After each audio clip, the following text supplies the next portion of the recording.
Alright, we're back with the Terra debut.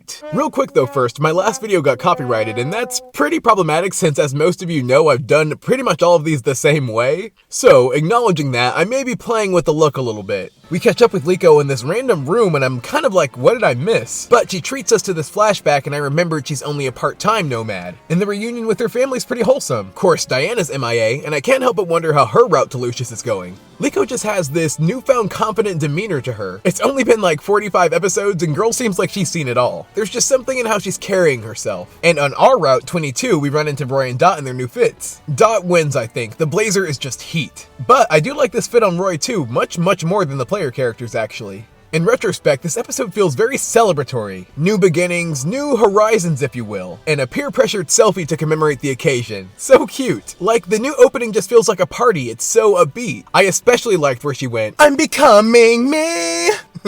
But no, it's very catchy. It's got similar vibes to the 7th opening in my opinion. It is probably my least favorite of the Horizons 3, but it'll probably grow on me the way Doki did. I really like the emphasis on group dynamics too. I'm hoping we're gonna get some deep character exploration this arc. Inside the academy, Gita gives them a rundown of how terrestrialization works. I actually still haven't played the Paldea games yet, so my brain just kinda had static in it here. These are just rocks to me. But then they get Terra orbs. We're not wasting any time, and I think that has to do with the fact that this arc is gonna be a standard length, but they're packing in so much. I'm especially taking interest in the suggestion to challenge the gym leaders. If I had to guess, it'll probably get split up between the three. Sniffing out all this battle talk, Nemo makes her Kool-Aid Man appearance. They're really committing to this little rivalry between her and Roy. Nimona just really gets my blood pumping, but unfortunately that gets shut down in favor of a tour. Out and about they run into Rika too, who seems to take an interest in Liko. And how wild is it to just casually have all these high figures strutting around? I feel like that's great in giving the kids something to aspire to. I'll say, as an opinion, I'm typically not a fan of school settings. I don't know, I think it might just mess with the escapism for me. But that said, we do seem to be keeping active. If we're getting a training arc, they're definitely taking it seriously. To help with that, Anne makes an appearance too. I forgot she had legs. I feel like Anne has got to be a slow burn for me. She has somehow grossed herself quite the following, and it's pretty mysterious to me how. But the battle between her and Liko is going to help get me in that camp. Having run into Anne and her new duo really gives the impression of bumping into your in-game rival and getting challenged out of the blue. It's also nice to see Flory battling on more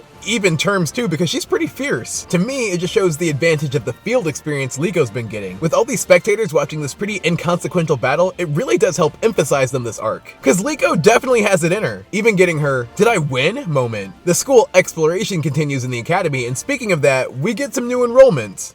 Alright, respectively their names are Rice Ball and Sandwich. I gotta say that had me rolling. And it's also like, is this self-awareness or a happy coincidence? Like, is Amethio going to enroll as Donut? But anyways, those are foreign names, so we need to investigate. While checking into the validity of this, Chouse appears to vouch for them. If Chouse has woven her way into the academy, this means that the explorers have people working on the inside too. I'm kind of sensing an impending academy takeover. Back with the Volt Tacklers, Oreo and Freed are left working together on the ship while the others are tending to their own devices. The takeaway here is we are supposed to ship them. And it looks like Freed may be about to ship off himself. All in all, I think this episode sets the tone for this arc spectacularly. It also looks to me that Liko's budding confidence will carry her a long way against the practical celebrities around them. It is interesting it took a while to get to the Paldea stuff, and even now feels like we won't be here too long. So the intrigue to me comes from wondering where the focus will be at. So far we've set up the Elite Four, challenging the gym leaders Coral and Gideon, Freed and Lucius. Suffice to say it's going to be a lot to balance. And you can't have balance without a B.